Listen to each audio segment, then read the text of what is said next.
Hello, everybody. Welcome back to our podcast series on the category of ancient wisdom demystified. Today's topic is Christ and monotheism. So, Tata, we have seen that most people, like Moses and other Hebrew mystics, were mythological. Is Jesus historical or mythological? Yeah, Jesus is historical, and I will tell you why. And his Jewish name was Yeshua ben Yosef. And if you want to know more how this name became Jesus Christ, watch the PBS 4-minute video in the link I have given below. You will be able to see how this name has been anglicized to Jesus Christ. Josephus was an authentic historian during the rule of Flavian Emperor Vespasian in 71 CE. He wrote a 20-volume book called The Antiquities of the Jews, where he briefly mentions John the Baptist and also Jesus Christ in book 18 and 20. Roman historian and senator Tacitus referred to Christ, his execution by Pontius Pilate, in his historical work Annals, book 15, chapter 44. And he wrote it somewhere around 116 CE. Pliny the Younger, another historian, 61 to 112 CE, the provincial governor of Pontus and Bithynia, wrote to Emperor Trajan concerning the worship of one called Christus.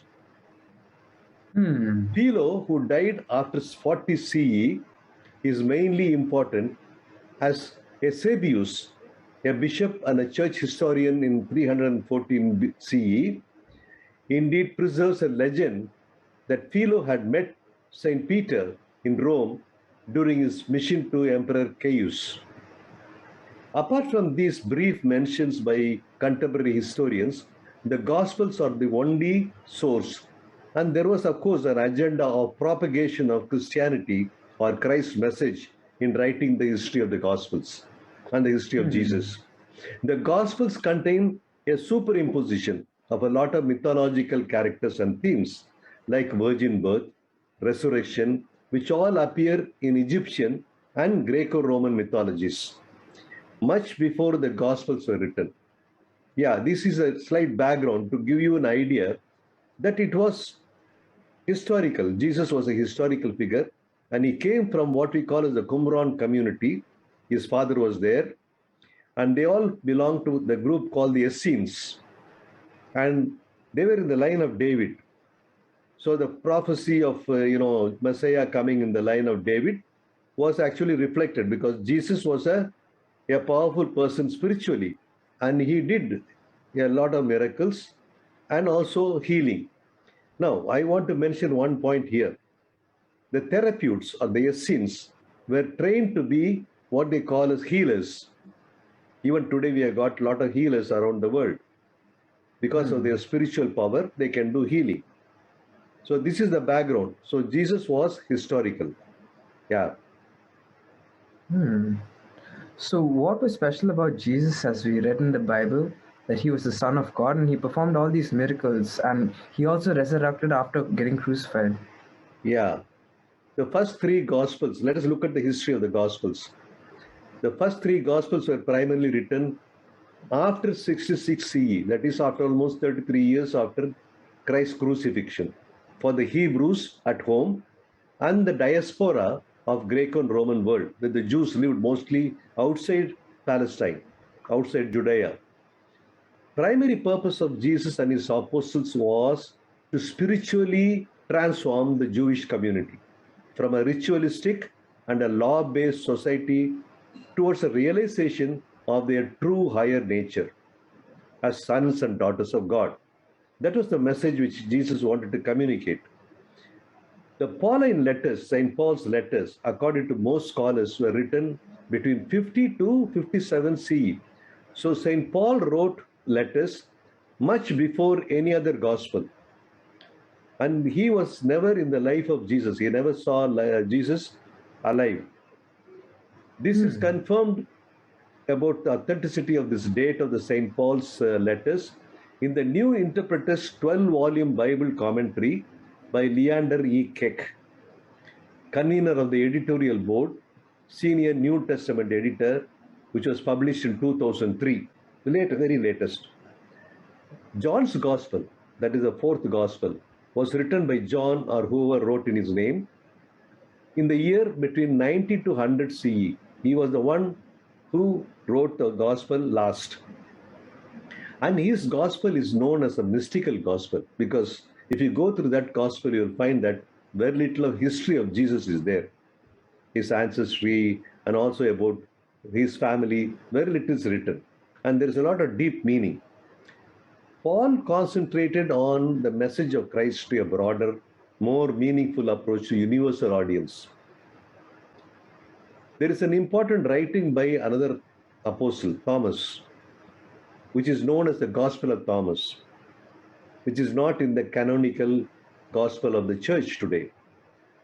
But this Gospel consists of only 114 sayings of Jesus and nothing on his life or miracles. This Gospel appears to have been written for a global audience. You remember, because Thomas traveled all over to Afghanistan, then he came to India, all that we know. So he wrote this particular Gospel of Christ's message, the 114 sayings. So the only purpose of the message of Christ was a message which was told to show throughout his life by his action and his words. If you read and listen to the words of the parables, you will know that he showed through his caring and his compassion, through healing body, soul, and mind of individual seekers. People came to him for help.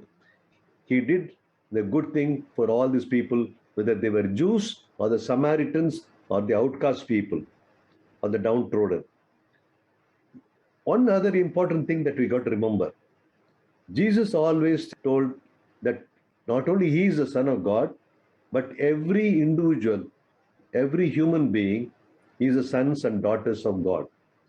Where we see this clearly is in the Gospel of John, chapter 17, verse 11, where he says a prayer before his crucifixion. And all the apostles are gathered around him. And he says, let me quote, I am no longer in the world, but they are in the world. And I am coming to you, Holy Father. Keep those you have given me true to your name, so that they may become one like us. Very important. They may become one like us, the Son and the Father. You get the message. So that was Jesus' message throughout his life. Unify human beings to God. God was not something which is totally, in the sky, in the far away. And he's told also, the kingdom of God is within you. So this is the message he wanted to communicate. Yeah. So if Jesus aimed to place his message towards empowering an integral relationship between man and God, what was the nature of monotheism and how is it different from the earlier Yahweh? Yeah.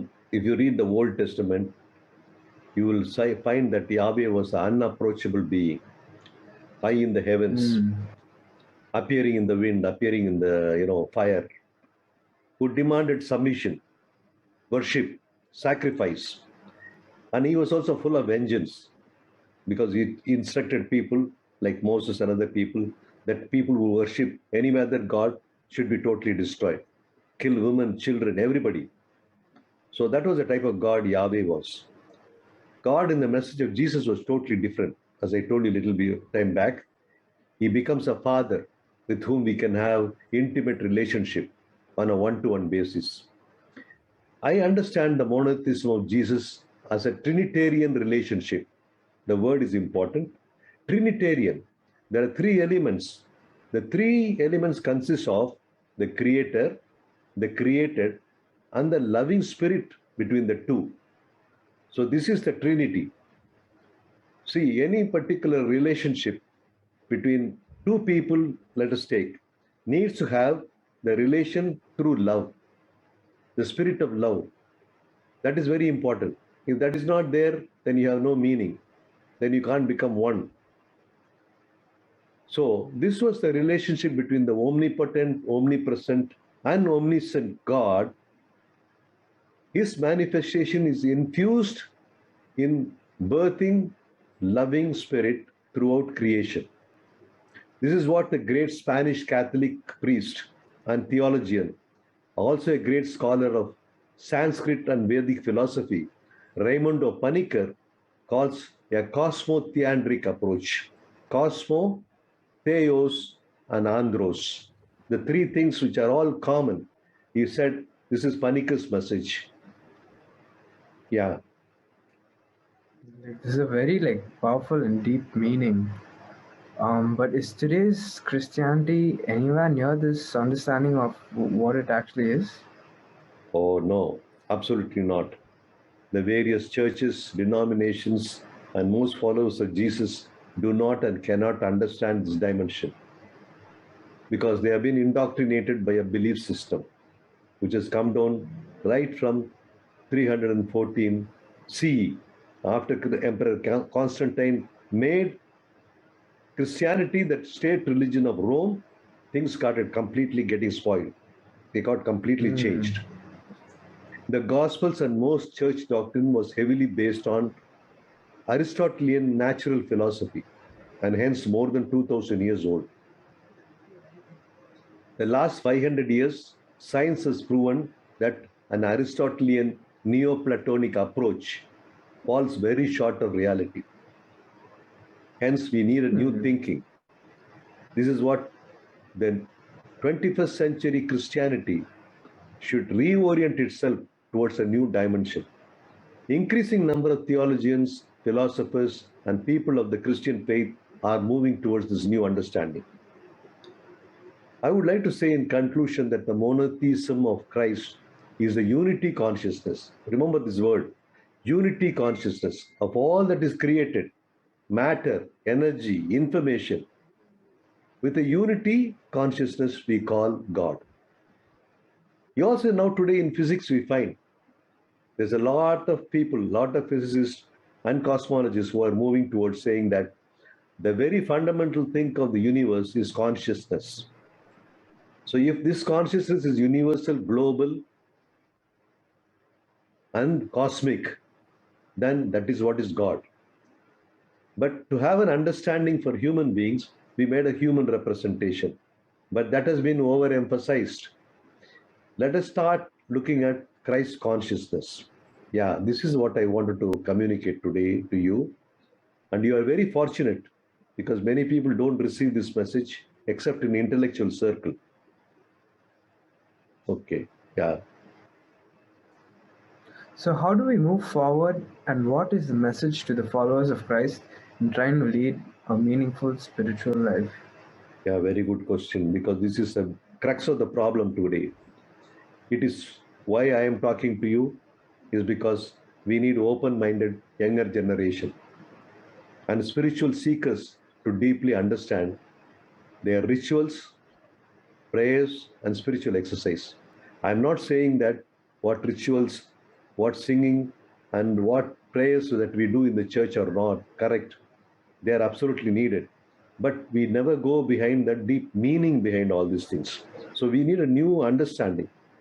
So through a deeper understanding of what we are praying, what we are performing as rituals, you will be able to then go to a different level of consciousness. This is the main idea of most rituals in the church today, to take you to a higher level of thinking, to a higher level of understanding. But we seem to be falling short. In the next episode, we will show how from the Gospels we get a glimpse of Christ consciousness. It is in action in his life through deeper interpretation of the miracles as well as what he said. So this is what I wanted to communicate. I think it has been a very good dialogue today, and I think we will move forward. And the next episode, we will talk about the deeper meaning of Christ's message. Okay, thank you very much for this participation, and I will say bye and meet you again in the next episode. Bye bye.